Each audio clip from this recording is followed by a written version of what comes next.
ஒரு குழந்தை பாடல் எங்களுக்காக பாடுங்க. அதாவது பாட்டு பாடுற மாதிரி இல்ல. இந்த ஒரு பேட்டியில ஜெயலலிதா சொல்லுவாங்க பாருங்க, சாரி அவுட் ஆஃப் பிராக்டிஸ் அப்படின்னு. அந்த மாதிரி அவுட் ஆஃப் பிராக்டிஸ்.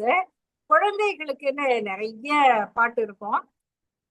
நான் வந்து சொல்லியிருக்கிறான்னு தெரியல உங்களுக்கு. எனக்கும் மகள் குயில் மொழிக்கும் நிறைய உரையாடல் நடக்கும்.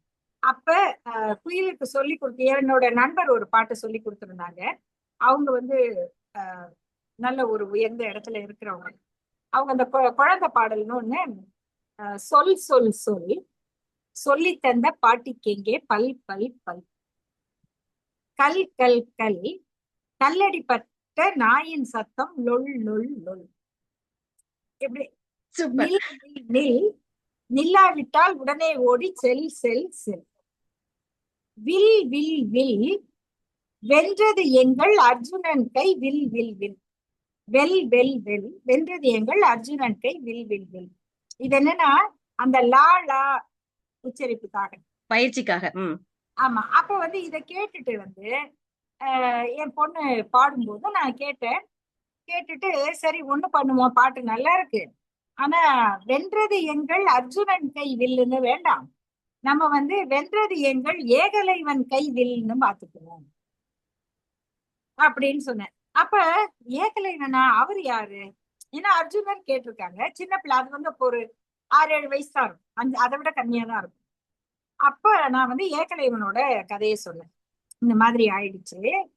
அப்ப அவரு கட்ட விரல வெட்டிட்டாங்கன்னு சொன்னோம்னா அதுக்கு அப்படியே கண்ணெல்லாம் கலங்கி அழுக வந்து, அப்புறம் என்ன ஆச்சு அப்படின்னு கேட்டுச்சு. அப்புறம் அவர் வில்லு எடுத்தாரா இல்லையா? இல்ல, அவர் வந்து சாகுற வரைக்கும் அந்த கட்ட விரல காமிச்சுக்கிட்டு, நீங்க எல்லாம் விழிப்பா இருங்க, என்ன மாதிரி ஏமாந்துடாதீங்க, விழிப்பா இருங்க அப்படின்னு சொல்லிட்டு இருந்தாரு. அப்படியே இறந்துட்டாரு அப்படின்னு சொன்ன பிறகு அப்ப கேட்டாங்க, அப்போ அவர்தான் ஜெயிக்கலையே, அப்ப எப்படி வென்றது எங்கள் ஏகலைவன் வில்லுன்னு சொல்றது அப்படின்னு. அப்போ எப்போ அவருக்கு பயந்து கட்ட விரல வாங்கினாங்களோ அப்பயே அவர் தானே வென்றாரு, அவரோட போட்டியிட முடியாதுன்னு தானே கட்ட விரல வெட்டிக்கு வாங்கிட்டாங்க, அதனால அவர் தானே ஜெயிச்சாருன்னு அர்த்தம் அப்படின்னு சொன்ன உடனே இப்படி கண்ணெல்லாம் தொடச்சிட்டு ஆமா அதான் சரி அதான் கரெக்ட் அப்படின்னு சொல்லிட்டு பாடுவாங்க. இது வந்து ஒரு பாடல் குழந்தைங்க தெரிஞ்சுக்கிறதுக்கு. அவ்வளவுதான். நான் பாட்டு வந்து எனக்கு இந்த சினிமால எல்லாம் வரும், அதெல்லாம் எனக்கு பாடலை விட இந்த ரிதம் வந்து ரொம்ப பிடிக்கும். அந்த தின்ன உனக்கு சீனி மிட்டாய் வாங்கி தரணுமா, சிலுக்கு சட்டை சீனா பொம்மை பலூன் வேணுமா, கண்ணாமூச்சி ஆட்டம் உனக்கு சொல்லி தரணுமா, நீ கலகலன்னு சிரிச்சுக்கிட்டு என்ன பாரம்மா சின்ன பாப்பா எங்க இதெல்லாம் பாடுவேன். இது ஆனா இப்ப இருக்க குழந்தைக்கு என்னன்னா வந்து சீனி மிட்டாயும் தெரியாது, என்ன சிலுக்கு சட்டை சீனா பொம்மை பலூன் வேணுமானா அது அப்படியே என்னை பார்க்கும். அதுக்கு வந்து ரேப் பாடணும் இப்போ இல்லையா? அது ரேப் பண்ணாதான் புரியும். ஏன்னா ஒரு சின்ன குழந்தை என்கிட்ட கேட்டுச்சு, ஆண்டி உங்களுக்கு வந்து மாமதுரை அன்னைக்கிளி பாட்டு தெரியுமா அப்படின்னு. நல்ல பாட்டா சொல்லுதே, மாமதுரை அன்னைக்கிளியான்னு. மாமதுரை அன்னைக்கிளி இல்லாண்டி மாமதுரை அன்னைக்கிளின்னு. ஓ அப்படியே.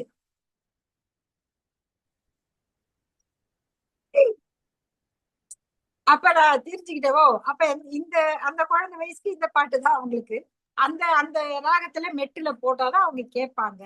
சோ இதெல்லாம் வந்து அவங்களுக்கு பயிற்சி இல்லை, நமக்கு பயிற்சி. சரியா சொன்னீங்க. நீங்க ரொம்ப அழகா போன ஒரு நிகழ்ச்சியிலையும் சொன்னீங்க. அந்த தீராத விளையாட்டு பிள்ளை அப்படியே அதை சொல்லி கொடுக்கணும். தலைவாரி பூச்சூடி உன்னை, அந்த ராகத்துல பிள்ளைக்கு சொல்லி கொடுக்கலாமே பாவேந்தர் பாடல அப்படின்னு எளிமையா எளிமையா கொண்டு போய் சேர்க்கலாம். எப்பவுமே ஒரு விஷயத்த நேரடியா நீங்க சொன்னீங்க பாத்தீங்களா, குயிலுக்கு நீங்க அழகா சொல்லும் பொழுது ஏன் ஏகலைவன் வெற்றியாளர் அப்படின்னு கேட்கும் பொழுது அந்த விளக்கத்தை சொன்னோடனே கண்ணெல்லாம் தொடச்சிட்டு ஆமாம்மா நீங்க சொன்னதுதான் கரெக்ட் அப்படின்னு அவங்க சொன்னாங்க இல்லையா. ஏன்னா கொண்டு சேர்க்கக்கூடிய இசை வழியாக எதையும் கற்றுக்கொள்ளும் போது நம்ம மனசுலயே ஊறி போயிடும். அது அது ஆமா. என்னைக்குனாலும் மறக்க மாட்டோம். ரொம்ப நல்லா இருந்தது உங்களுடைய அந்த பாடல். அந்த சொன்னீங்க இல்லையா, அந்த நா பிறழ்ச்சிக்காக அந்த சொல் சொல் நில் நில் லொல் லொல், அதெல்லாம் வந்து ரொம்ப அழகாக இந்த நேரத்துல குயிலுக்கு நான் வந்து வாழ்த்து சொல்லி ஆகணும். நம்ம சரி. அருள்மொழி அம்மாவுடைய மகள் குயில்மொழி நான் நேர்ல சந்திச்சிருக்கேன். நம்ம வீட்டுக்கே வந்திருக்கிறாங்க. அவ்வளவு ஒரு சிறந்த பெண்மணி. அவங்க வந்து இப்போ சமீபத்துல ஒரு நடன நிகழ்ச்சி கொடுத்தாங்க. அற்புதமா பாவேந்தர் அவர்களுடைய பாடல், தமிழ் மொழி சார்ந்த பாடல், தமிழிசை பாடல்கள் நிறைய பிரமாதமா ஆடினாங்க. அவங்களுக்கு இந்த நேரத்துல திணை அமெரிக்கா சார்பில், எங்கள் அனைவர் சார்பில் வாழ்த்துக்களை பதிவு செஞ்சுக்கிறோம். அதானே விதை ஒன்று போட்டால் சுரை ஒன்றா முளைக்கும் சொல்லுவாங்கல்ல, அது மாதிரி அருள்மொழி அம்மா பொண்ணாச்சே சும்மாவா அப்படின்ன மாதிரி சிறப்பு சிறப்பு. அடுத்ததாக, உங்களுக்கு பிடித்த குழந்தை கவிஞர் அப்படின்னு சொன்னா நீங்க டக்குன்னு யாரு உங்க மனசுல வருவாங்க? குழந்தை கவிஞர்னு நம்ம எல்லாருக்கும் தெரிஞ்சவர் வந்து அழவள்ளி அப்பா தான். ஆமா, ஏன்னா நம்ம எல்லாரும் நிலா நிலா ஓடிவாவ கேட்டிருக்கோம் இல்லையா? அங்க இருந்தானே ஆரம்பிச்சோம். கண்டிப்பா. அதனால குழந்தை கவிஞர்னு எனக்கு சின்ன வயசுல அறிமுகமானவர் அழவள்ளி அப்பா. அதுக்கு பிறகு புரட்சி கவிஞர் பாரதிதாசனுடைய, எனக்கு அவர் வந்து புரட்சி கவிஞர்ங்கிறது போல அவர் வந்து ஒரு குழந்தை கவிஞர். குழந்தைகளுக்கான பாடல்கள்ல வந்து அப்படி இருக்கும்.